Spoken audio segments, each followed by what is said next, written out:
ያልተማረ በትምህርት ማነስ የተናቀ ሰው በእምነቱ ጽናት ግን ዓለምን የሚያስደንቅ ታሪክ ሊሰራ ይችላል ብትባሉ ታምናላችሁ? ትምህርት ያልተማረ በሚል በጊዜው ከነበሩ ሊቃውንት ነቀፋና ፈተና የደረሰበት፣ ልቡ ግን በድንግል ማርያም ፍቅር የተቃጠለ፣ በአንዲት ሌሊት የዓለምን ምስጢር የሚገልጥ የጸሎት መጽሐፍ የተሰጠው፣ እውነተኛ እውቀት የሚመጣው ከሰው ሳይሆን ከእግዚአብሔር መሆኑን በተግባር ያሳየ፣ የእምነት የፍቅር የትህትና ዋጋና የድንግል ማርያም አማላጅነት ምን ያህል ታላቅ እንደሆነ የሚያሳይ ሕያው ምስክርነት። ይህ የሊቁ የአባ ሕርያቆስ ታሪክ ነው። እስከ መጨረሻው አብራችሁን ብትቆዩ ስለዚህ ታላቅ ሰው ታሪክ እንነግራችኋለን። ለቻናላችን አዲስ ከሆናችሁ ላይክ፣ ሼር፣ ሰብስክራይብ ማድረግን አትርሱ።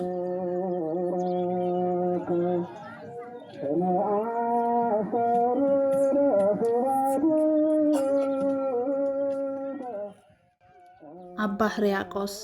ሕርያቆስ ማለት ህሩይ የተመረጠ ማለት ነው። አንድም ደግሞ ምስጢረ ሥላሴን ከሁሉ ይልቅ አራቆ ይናገራልና አባቶቻችን ሕርያቆስ ማለት ረቂቅ ማለት ነው ይሉታል። አብ ፀሐይ፣ ወልድ ፀሐይ፣ መንፈስ ቅዱስ ፀሐይ ብሎ አመስግኗልና አሁንም ሕርያቆስ ማለት ፀሐይ ማለት ነው ይሉታል። ደግሞም የምዕመናንን ልቦና በትምህርቱ ብሩህ አድርጓልና ሕርያቆስ ማለት ብርሃን ማለት ነው። አንድም ደግሞ ሕርያቆስ ማለት ንብ ማለት ነው። ንብ የማትቀምሰው አበባ እንደሌለ ሁሉ ሕርያቆስም ያልቀመሰው ሰማያዊ እውቀት የለምና እሱን የማይጠቅሰው ሊቅ የለም። አባ ሕርያቆስ ስለ ምስጢረ ሥላሴና ስለ ምስጢረ ሥጋዌ የሚያመሰጥረውን እመቤታችን በተለያዩ ምሳሌያት እየመሰለ የሚያመሰግነውን ድንቅ የሆነውን ድርሰቱን ቅዳሴ ማርያምን ደርሶታል። የብህንሳው ኤጲስቆጶስ ስላረፉ በእሳቸው ምትክ የሚሾም ሲፈልጉ መንፈስ ቅዱስ አባ ሕርያቆስን መረጣቸው። የከበሩ ሐዋርያት የተማረና ግብረ ገብ የሆነ ይሾም ብለው ስርዓት ሰርተዋል። ደግሞም ሁለቱን አስተባብሮ የያዘ ባይገኝ የተማረ ከሆነ ይሾማል ብለዋል። ምክንያቱም በትምህርቱ መናፍቃንን ተከራክሮ ይመልሳልና ነው። ደግሞም ግብረ ገብ ከሆነ ይሾም ብለዋል። ምክንያቱም በጸሎቱ ይጠብቀናል፣ በትሩፋቱ ያጸድቀናል ነው።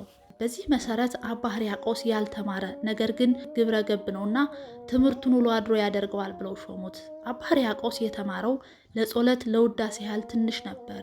ከዚህ በኋላ ይህ ቅዱስ አባት በብህንሳ ገዳም 10,000 መነኮሳትና በ10,000 መነኮሳይት ላይ ተሹሞ የገዳም አስተዳዳሪ ሆነ። አባ ሕርያቆስ እመቤታችንን እጅግ ከመውደዱ የተነሳ ስሟን እንኳን ሲጠራ በተመስጦ ልቦናው ይሰወር ነበር። ዘወትር ፍቅሯን ከማሰብ በቀር ሌላ ያስብም ነበር። እሱ የነበረበት ዘመን የሊቃውንት ዘመን ስለነበር ሁሉም ለትምህርት ሲተጉ፣ አባ ሕርያቆስ ግን ለጸሎትና ለደግነት ብቻ ይተጋ ነበር።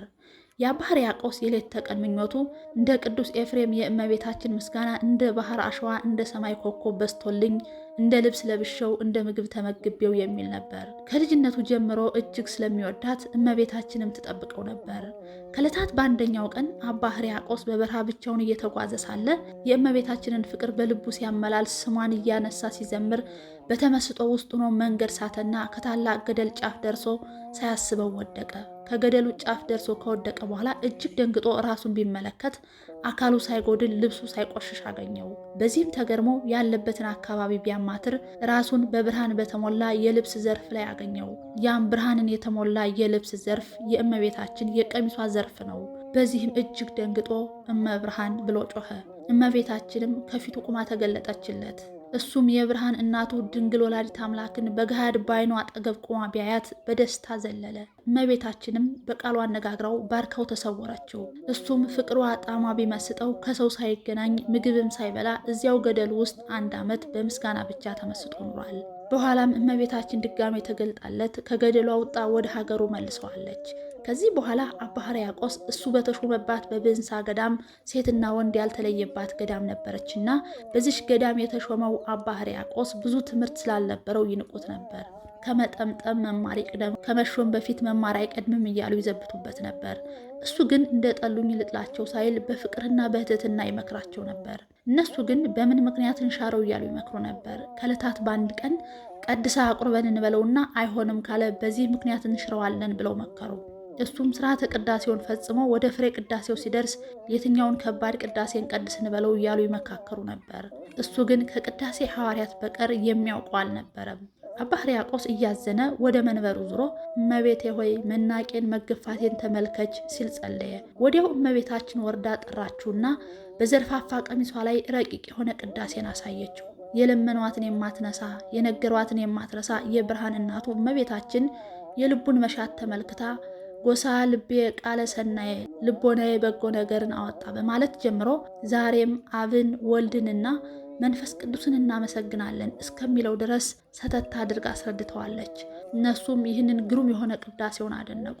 የሚነቅፉትና የሚጠሉት ይህ የነገሩትን ቀለም እንኳ አከናውኖ መናገር የማይችል ዛሬስ እንግዳ ድርሰት አደርሳለሁ ብሎ ያገኘ ያጣውን የቆጤ ባጡን ይቀባጥራል ብለው ተደነቁበት። የሚወዱትና የሚያከብሩት ግን ከመንፈስ ቅዱስ ነው እንጂ እንዲህ ያለ ምስጢር ከሩቅ ብስ ይገኛልን ብለው አደነቁት።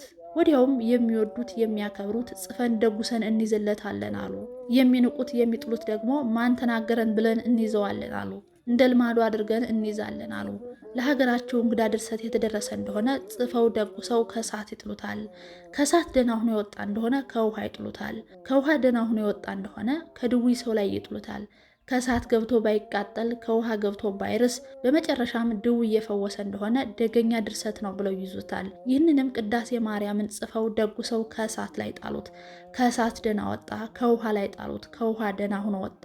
ከድውይ ላይ ጣሉት። ድውይ ፈወሰ። ይልቁንም ሙት አስነሳ። ከዚህ በኋላ ደገኛ ድርሰት ነው ብለው ጽፈው ደጉሰው ይዘውታል። በጥራዝም 14ተኛ አድርገው ጠርዘውታል።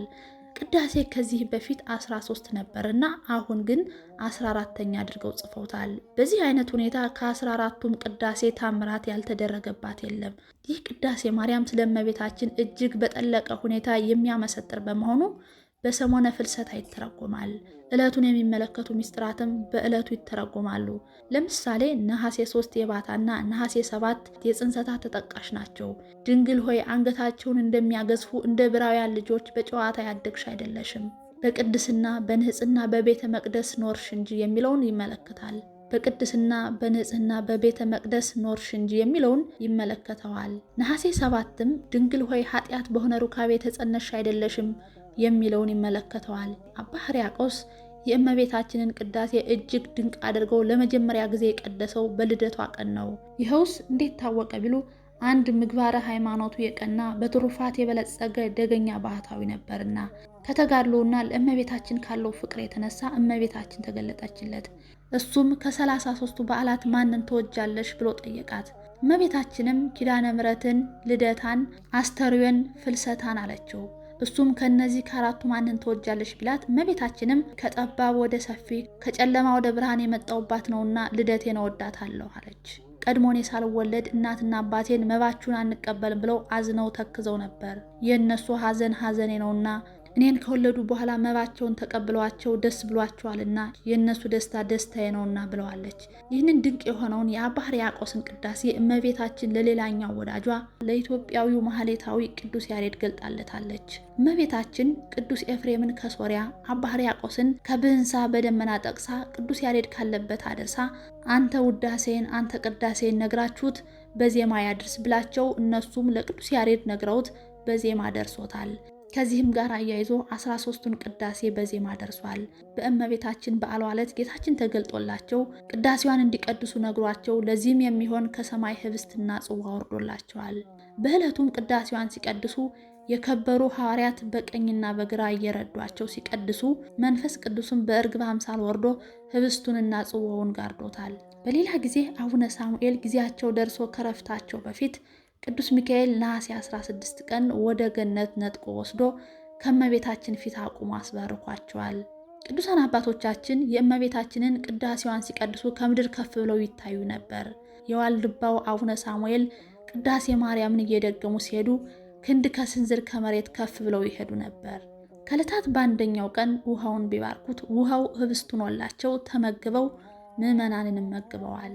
እመቤታችንም የፍቅር ምልክት 2 ነዋያት ከሰጠችው በኋላ ውዳሴን ከቅዳሴ ጋር አንድ አድርጎ የሚደግመውን ሰው አንተ ከገባበት ውሳጤ መንጦላት አገባዋለሁ ብላ ተስፋውን ነግረዋለች።